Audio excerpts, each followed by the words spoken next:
So I woke up this morning to see this post from Torsten on the EUPU gameplay team hinting at the fact that tonight's patch will have a change to the mole.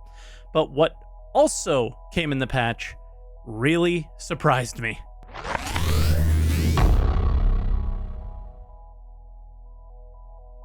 Okay, let's not waste any time. 3.20 looked pretty boring in terms of massive features, but in the initial notes, we got some really nice quality of life changes. But they took this patch from a kind of small quality of life patch to one of the best quality of life patches we've had in a while.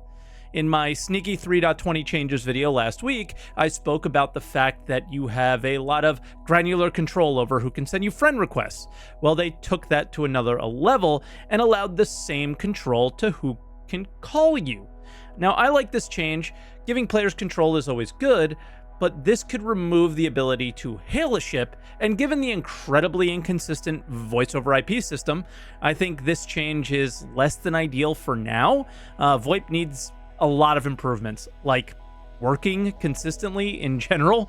Another one that is a really good update, especially for new players, someone went through all the ships and aligned quantum travel HUDs properly. No more random placement to travel around the verse. So this is really nice. The change to the mole is basically what most of us expected after seeing Torsten's post. By pressing M in the mole, you can now see the mining HUD from the cockpit.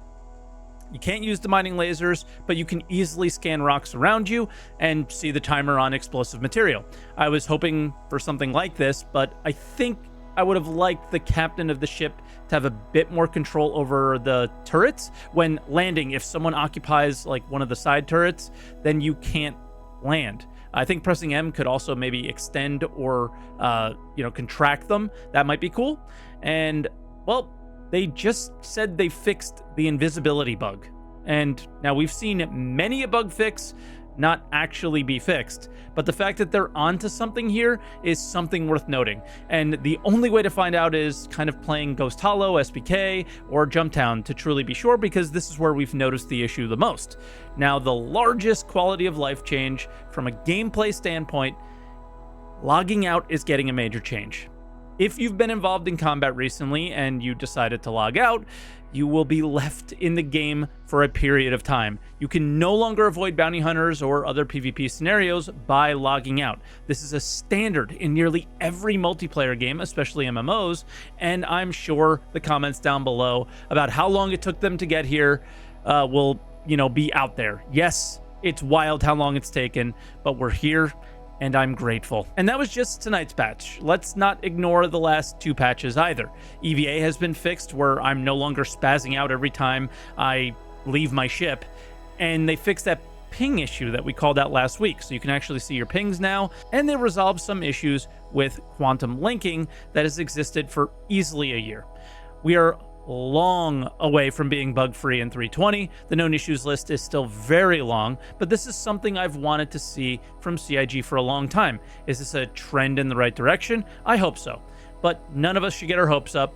Remember this guy? The idea is, rather than trying to get it done and squeeze it all into 3 or 4 weeks, we actually give ourselves plenty of time, so when we're delivering these features, we don't have more time to develop and make sure they're right, we have more time to really polish them, we have more time to really make sure that they, that they're fun, they work. Remember staggered development? I do too, right? All I will say is that I appreciate what I'm seeing, and that we need a whole lot more from a number of different teams, and keep it going. This is what Star Citizen needs. It needs to be as polished as possible leading into a major update like 4.0. They absolutely cannot fumble this the way they did with 3.18. And that's where I'm going to end this video. I want to do more of this on this channel, more timely videos updating you on what's new. So hit the like button if you want more of this, and subscribe if you haven't yet, and comment down below, well, do you think they're actually going to start treating Star Citizen like a game? Only time will tell, and I'll catch you guys in the next one. Thank you so much for watching.